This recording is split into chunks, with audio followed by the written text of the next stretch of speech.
Olá pessoal, mais uma vez estamos aqui para falar um pouquinho da Palavra de Deus que está nos Evangelhos de Jesus Cristo. Lembrando que se você compartilhar ou curtir, você está me ajudando a levar a mais pessoas a Palavra do Senhor. O interesse simplesmente esse, não tem outro objetivo a não ser que as pessoas conheçam o Evangelho de Jesus. E hoje nós vamos começar falando um pouquinho do corpo humano para a gente entrar no versículo que a gente vai trabalhar. Quando eu estava cursando a minha graduação, eu tive 6 meses de anatomia humana, que é sobre o corpo humano.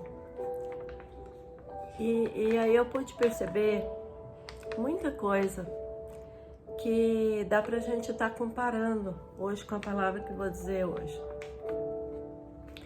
O corpo humano, a gente sabe que ele tem vários membros e que cada membro é interligado com o outro. Os membros, eles recebem o sangue, recebem a oxigenação, recebem os nutrientes. Todos eles estão recebendo através, esses nutrientes, sangue, essa oxigenação, tudo está passando por vasos, por nervos, estímulo elétrico e tal, estão passando de um a um membro até chegar lá na ponta do seu dedo, lá na ponta do pé. Então, tem que passar pelos outros membros, tem que passar por todos aqueles que estão antes dele para poder chegar e alcançar. E a gente percebe então também que os membros, eles nenhum deles é diferente do outro, e no sentido da importância, né? Nenhum deles é mais importante, nenhum deles é mais você pode ficar sem, é indispensável. Então assim, a gente precisa de todos eles, né? O corpo precisa. Então, o corpo, sendo um conjunto de membros, os membros estando interligados, ninguém, nem a mão pode falar que não precisa do pé, o pé não pode falar que não precisa da mão, e assim por diante. E aí a gente pode começar a tirar a lição, né? Porque na palavra de Deus, que está aqui em 1 Coríntios de 12 a 27, a gente vê sobre o corpo de Jesus Cristo. Que o corpo de Jesus Cristo é a igreja aqui na terra, né? O corpo de Jesus Cristo é formado pelos membros da igreja, é formado pelos servos de Deus, que realmente se tornaram membros do corpo de Cristo. E para se tornar membro do corpo de Cristo, eles se arrependeram em primeiro lugar, é claro, depois se entregaram a Jesus, se arrependeram de seus pecados e batizaram, né? Desceram as águas. Então, do momento que faz todo esse trâmite aí, é que a pessoa se torna um membro, né? Que é um membro da igreja, que é o corpo de Cristo, né? Então, a igreja é o corpo de Cristo e Cristo é a cabeça da igreja. Então, o Cristo, ele é a cabeça desse corpo. Portanto, tudo que vier para todo esse corpo, para os membros, está vindo de Deus, está vindo de Cristo, né? Que é a cabeça. Como no corpo humano também acontece dessa forma, né? Os estímulos nervosos, né? Por exemplo, se estiver passando algo que está vindo da cabeça para chegar na sua mão, um estímulo, por exemplo, um estímulo nervoso, que vai fazer com que a sua mão funcione, que você tenha tato, que você tenha firmeza nessa mão, aquele feixe de nervo que passa, né, que leva lá. Se está vindo do cérebro, ele não vai sair do cérebro, pular o braço e passar direto para a mão, certo? Então, ele vai ter que passar pelo braço, antebraço, para chegar na mão. O que a gente tira de lição com isso? Cristo ele é o corpo, ele é a cabeça da igreja. Então, para o que vem da cabeça chegar até um membro, ele passa pelo outro membro também. Então, ele não pula um outro membro, ele passa por ele. É tão interessante que a gente nota aí que a gente precisa do outro, que a gente tem a necessidade de ser um membro dessa igreja de Cristo. Porque senão a gente não vai estar interligado, senão a gente não vai estar recebendo aquilo que nós precisamos receber da parte de Cristo. E não são só coisas boas que a gente vai receber, né, desse outro membro, que vai passar por esse outro membro e vai chegar até a gente. Às vezes, é aquilo que a gente acha que não é bom pra gente, que é a repreensão, que são os conselhos para que a gente anda na retidão.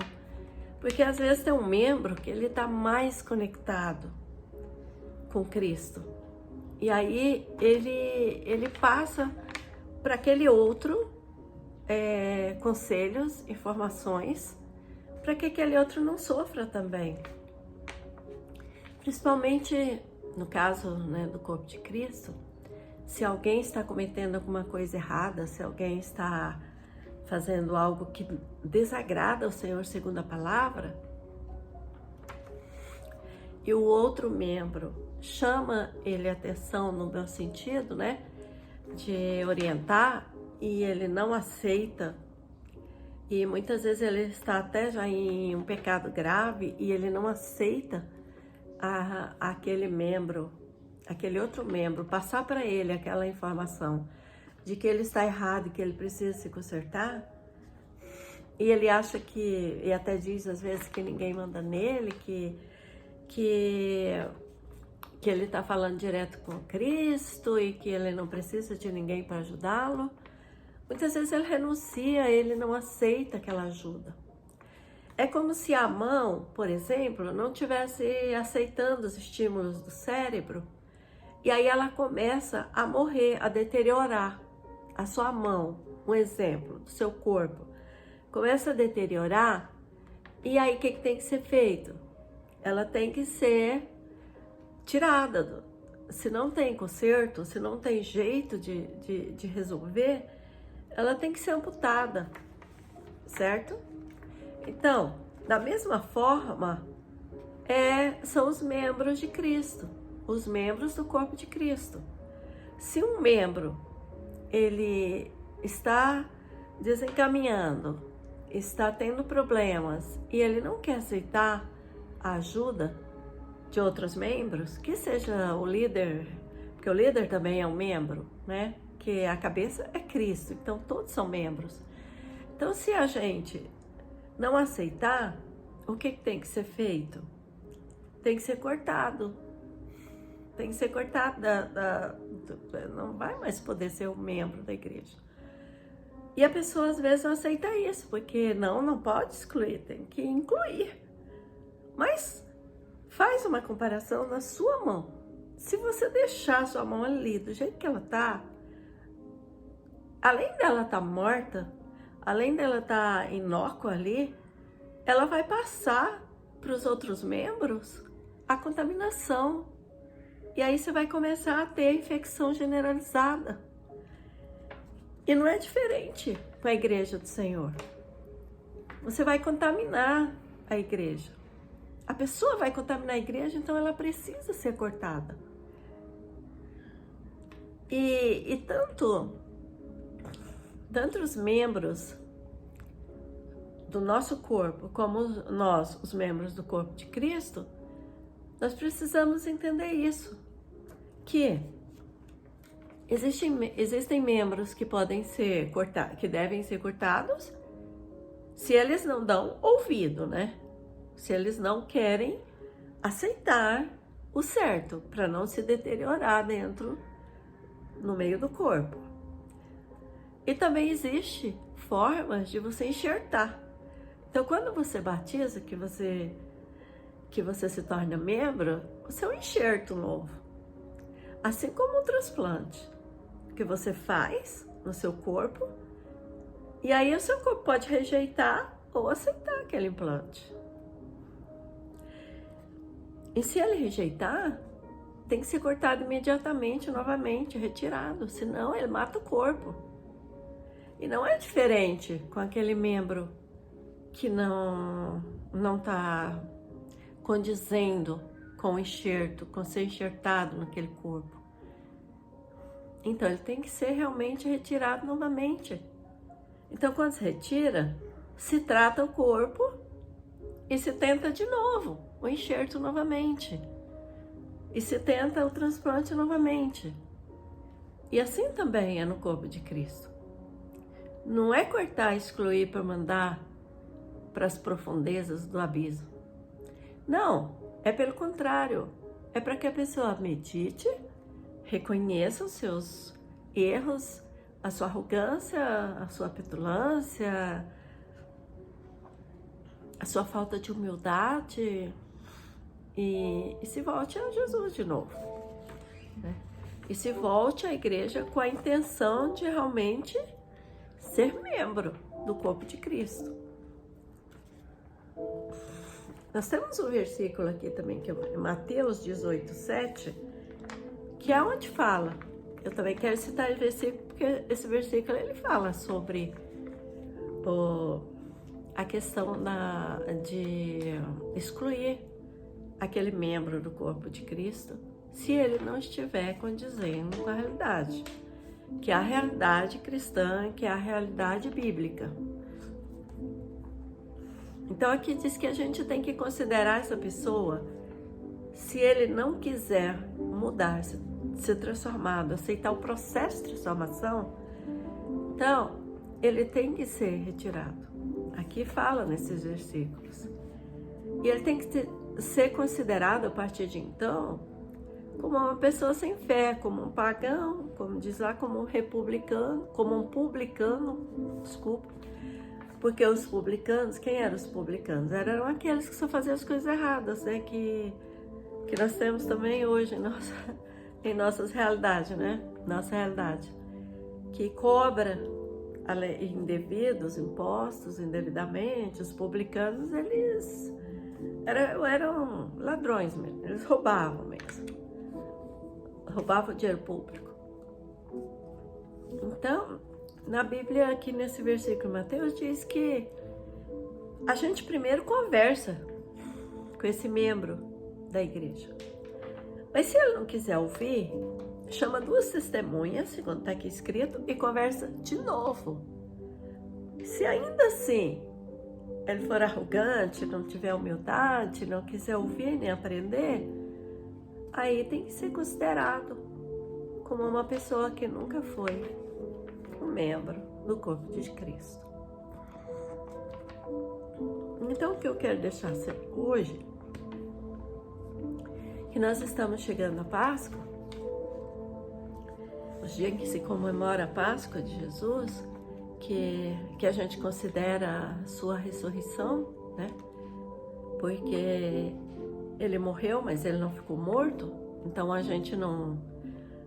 Ele falou só para relembrar a morte dele, porque quando você relembrar a morte dele, automaticamente você lembra que ele ressuscitou. Então ele não está mais morto, ele está ressuscitado. E então por isso estou dizendo sobre esse assunto, para a gente entender claramente, né? O que é o corpo de Cristo? Porque às vezes a gente vai participar da Santa Ceia, fala o corpo de Cristo, né? Tá ali o corpo. É o símbolo, né? O pão e o vinho, símbolo do corpo, do sangue de Jesus. Mas e se tratando de igreja, a igreja é considerada o corpo e Cristo a cabeça da igreja. Então, no momento que nós nos entregamos a Cristo para Ele ser nosso Senhor, não só o Salvador, todo mundo quer o Salvador, mas pouca gente quer o Senhor. O Senhor não é só o Salvador, Ele manda, Ele comanda, Ele está no controle e nós temos que deixar Ele estar no controle. Porque senão nós não aceitamos que Ele seja o nosso Senhor. Às vezes a gente aceita que Ele seja só o Salvador, né? Mas nós precisamos aceitar que Ele seja o Senhor também. Que nós possamos meditar nessa palavra E aquele que tiver uma Bíblia em casa que possa falar, Deus possa falar melhor no seu coração através da leitura da Bíblia, né? Porque ler a Bíblia é muito bom. E o Espírito Santo nos ajuda a entender. E Jesus disse também que aquele que não participar do corpo e do sangue dele não é de parte do reino dele. Então isso é aos desigrejados, né? Que tem um monte de desigrejado hoje em dia que acha que ele tem acesso. Como ele tem acesso direto a Cristo, então ele não precisa de ninguém. Ele não precisa do outro, ele não precisa do irmão, ele não precisa do outro membro, da outra parte do corpo de Cristo. Mas a palavra de Deus diz, né? Se tua mão pecar, arranca e lança para fora de ti, para que não entre todo o corpo para o inferno. Então, isso é uma simbologia, né? Assim, o membro que pecar, ele tem que ser tirado se ele não quiser consertar a vida dele. Então ele tem que ser tirado, porque senão ele vai lançar todo o corpo na morte. Aí ele vai matar o corpo. E não se pode matar o corpo de Cristo.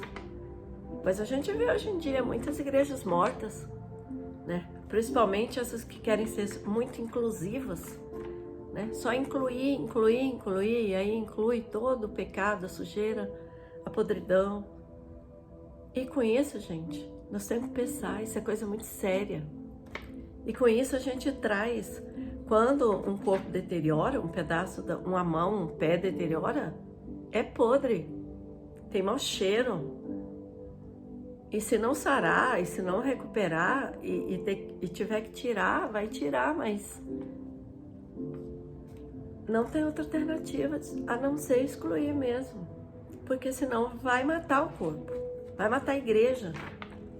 E que a nossa igreja possa ser, nossas igrejas, né, as igrejas de Cristo, possam ser cada dia mais purificada, transformada, para que nós não venhamos a ter necessidade, né, de estar considerando pessoas como não cristãos, porque eles não querem andar na palavra de Deus, dentro da palavra de Deus.